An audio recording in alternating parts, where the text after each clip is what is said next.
Motivate చేయడానికి కూడా రకరకాల దొంగదారులు ఎత్తుకొని వాళ్ళని వేరే రాంగ్ వేలో తీసుకెళ్తున్న పరిస్థితి ఎంఐఎం నాయకులు.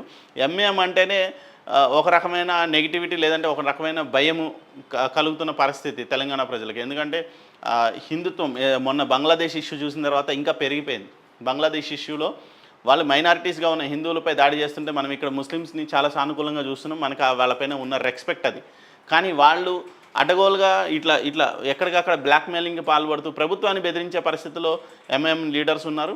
మనం ఎక్కడ ముస్లిం వ్యక్తుల్ని ఎక్కడ ప్రస్తావించట్లేదు, ఎక్కడ వాళ్ళపైన మనకి ఆలోచన లేదు, వేరే ఆలోచన లేదు. కానీ ఎంఐఎం నాయకులు చేసే మాటలు, ఎంఐఎం నాయకులు మాట్లాడే ఇది మాత్రం చాలా ఘోరంగా ఉంది. ఒక్క నిమిషం, మనకి బాధితులు ఓకే టీవీకి కంటిన్యూస్గా బాధితులు కాల్ చేస్తూ ఉన్నారు. మనం ఒక ఆయనకి పోలీస్ స్టేషన్కి వెళ్ళమని చెప్పండి. నమస్కారం. నమస్తే అమ్మా, చెప్పండి అమ్మా, ఏమైంది? పోలీస్ స్టేషన్కి వెళ్ళారా? మన వాడు ఉన్నాడు చూడండి, లీడర్ అట కదా వాడు. ఏ లీడర్ అమ్మా? పేరు? అలా పోలీసు వాళ్ళతోనే మాట్లాడిండు. ఏ లీడర్ అమ్మా?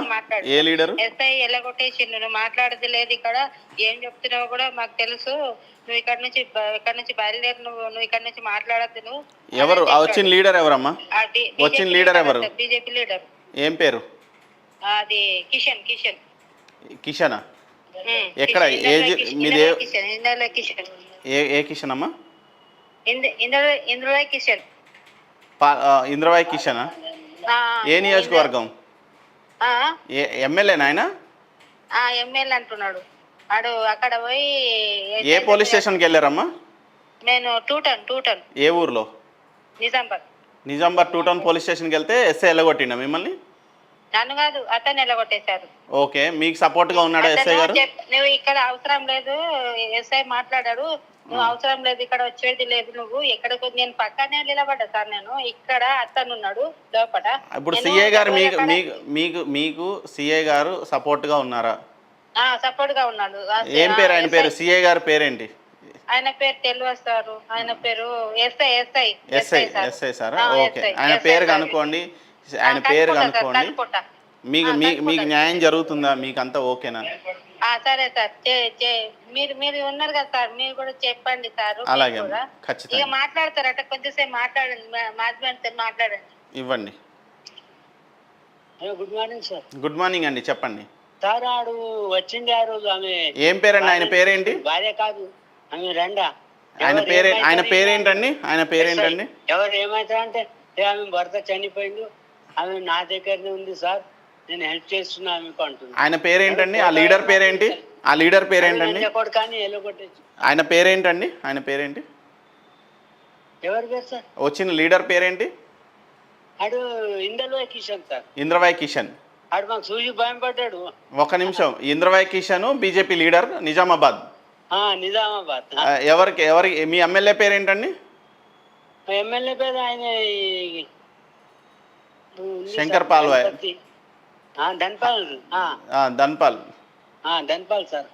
ఓకే, నిజామాబాద్ చేయండి సార్. వైశ్యాస్ కదండి ఆ ఎమ్మెల్యే? వైశ్యాస్ ఎమ్మెల్యే కదా? BJP MLA. ఈయన పేరు కిషనా? ఇంద్రవాయ్ కిషన్ రాసుకోండి సార్. ఇంద్రవాయ్ కిషన్ అనే వ్యక్తి ఒక ఇద్దరు 60 సంవత్సరాలు. ఎంత ఉంటుందండి మీ వయసు? మీ వయసు ఎంతండి? నాది 60 ఉంటుంది సార్. మొన్ననే రిటైర్ అయిపోయింది. ఏం చేసి రిటైర్ అయ్యాడండి? నేను బ్యాంక్ లో చేస్తుండే సార్, ఎర్రగడ్డ. హైదరాబాద్లోనే? హైదరాబాద్లో, నెల్లూరులో చేసిన సార్. సరే, ఇప్పుడు మీరు రిటైర్ అయిన బ్యాంక్ ఎంప్లాయీ, మీ ఇంటిని ఒక బీజేపీ లీడరు కిషన్ అనే ఆయన కబ్జా పెట్టిండు. కబ్జా సార్. కబ్జా పెడితే ఇప్పుడు ఖాళీ చేస్తలేడు. మీరు అదే ఇంట్లో ఉంటారా? అదే ఇంట్లో ఉంటాం సార్. మేము వెళ్ళిపోయి నెల్లూరు పోయినాం. ఓకే, వాడికి మోకా ఛాన్స్ దొరికింది. 2 రూమ్లు ఉన్నాయి సార్. వాడికి మోకా దొరికింది. ఆ నందకు వాడికి బూతులు మాట్లాడకండి. బూతు మాట్లాడు. సరే సార్. ధన్పాల్ సూర్యనారాయణ మీ ఎమ్మెల్యే పేరు? కాదండి, సూర్యనారాయణ. నిజామాబాద్ అర్బనా మీది? నిజామాబాద్ సార్. బీజేపీ ఎమ్మెల్యేనా ఆయన? వాడు ఎమ్మెల్యే. ఓకే, సో సరే అండి. ఓకే అండి. Okay sir. సో ఓకే టీవీని బాధితులు సంప్రదించడం జరిగిన క్రమంలో మనం అక్కడ two town Nizamabad two town అర్బన్కి సంబంధించి టూ టౌన్ ఎమ్మెల్యే గారి పిఏని సహకారం అడగడం జరిగింది గణపతిని.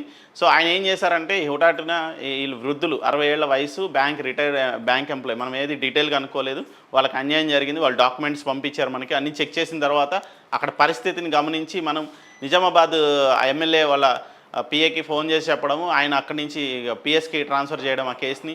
వాళ్ళు పిఎస్కి వెళ్ళడము, ఎస్ఐ కూడా చాలా గట్టిగా నిలబడి అసలు అవతల ఎవరైతే కబ్జా చేశారో వీళ్ళ ఇంటిని, వీళ్ళు రిటైర్ అయ్యి అక్కడికి వెళ్ళడం, అక్కడికి వెళ్తే వీళ్ళ ఇంటిని వాళ్ళు ఆల్రెడీ రెంట్కి తీసుకొని కబ్జాలో పెట్టి ఇప్పుడు మేము ఖాళీ చేయము, రెంట్ ఇవ్వమని చెప్పేసి గత సంవత్సరాలుగా వేధిస్తున్నారు.